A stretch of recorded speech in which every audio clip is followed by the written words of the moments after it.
came into the church with promises of riches for Bishop Eddie Long's congregation. He left with nearly $1 million in investments, and according to a lawsuit, nearly all of it was lost. Well, now 13 members of Bishop Long's church have settled that lawsuit, bringing an end to this tragic tale of what one lawyer calls misguided trust. And senior I-Team reporter Dale Russell uncovered the story 3 years ago and is here now with more details. Dale? Russ, the heartache in this story is just enormous. The loss is unimaginable. One woman alone, $320,000, her entire retirement, gone. Ephraim Taylor and Bishop Eddie Long didn't admit any wrongdoing in the settlement, but 13 people were able to recover some of what they lost. When we first talked, I told you, you can go after him. It's going to be hard to get any money out of Ephraim Taylor. You did. I remember that. But you did get. Yeah, we did. J.B. Bailey was the first one to speak out 3 years ago. He told us about the money he lost to a self-described financial wonder boy preaching prosperity at Bishop Eddie Long's church. Receive my friend, my brother, the great Ephraim Taylor.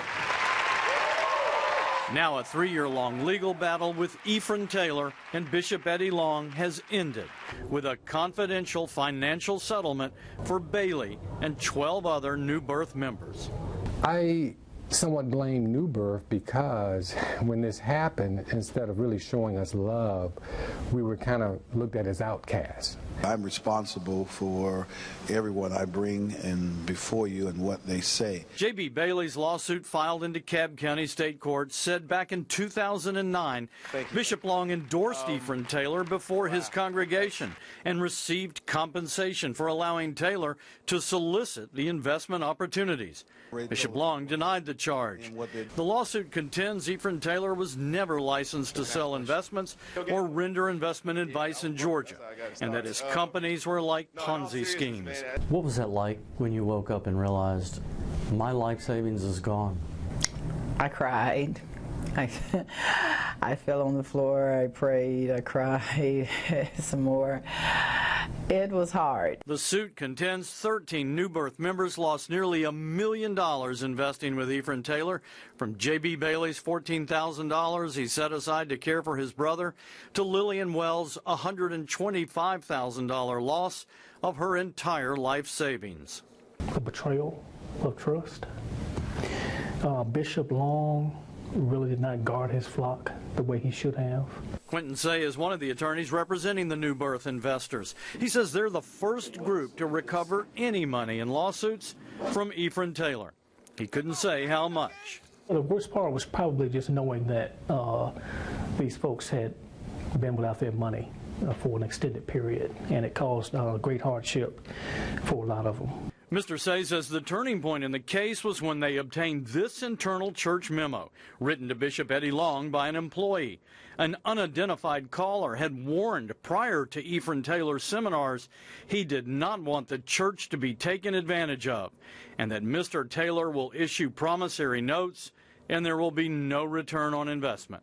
Bishop Long was given a very explicit warning. Basically, he was told exactly what was going to happen, and it materialized. About $1 million has been not returned. The investment has gone sour. When we prepared the very first story about Ephraim Taylor, Bishop Long took to YouTube to defend himself.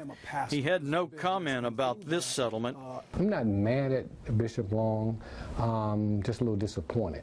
And J.B. Bailey says a book on spiritual abuse has helped him through the loss of money and the loss of trust.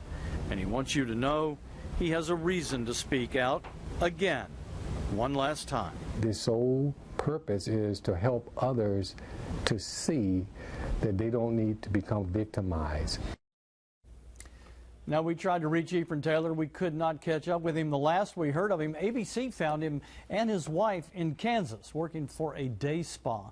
Now, Bishop Eddie Long's spokesperson sent me an email stating that this matter has been resolved to the mutual satisfaction of all those involved. Russ? Okay, this particular lawsuit, but the Securities and Exchange Commission, there was a lawsuit there as well, right? That's right. There was a lawsuit from SEC, and it ended up in a judgment case essentially against Ephraim Taylor. A judge ordered over $1 million, $1.4 million to be repaid. Ephraim Taylor never really answered the lawsuit effectively, and that, of course, led to, as we heard from the U.S. Attorney's Office, I don't know, it was a year or two ago, a criminal investigation underway. Have no idea what's happened with that. Well, settled, yes, but 3 years, a long time to have your future in jeopardy like that. And these people, there are 13 people involved here, and they lost so much money. Some from 10 to 15,000, which is a loss. Everybody would feel that, but then when you start talking about people who lost 122,000, over $300,000, people who put their whole life aside in this man's hands, trusting him because they felt they had the trust of the church behind his advice, and now settled.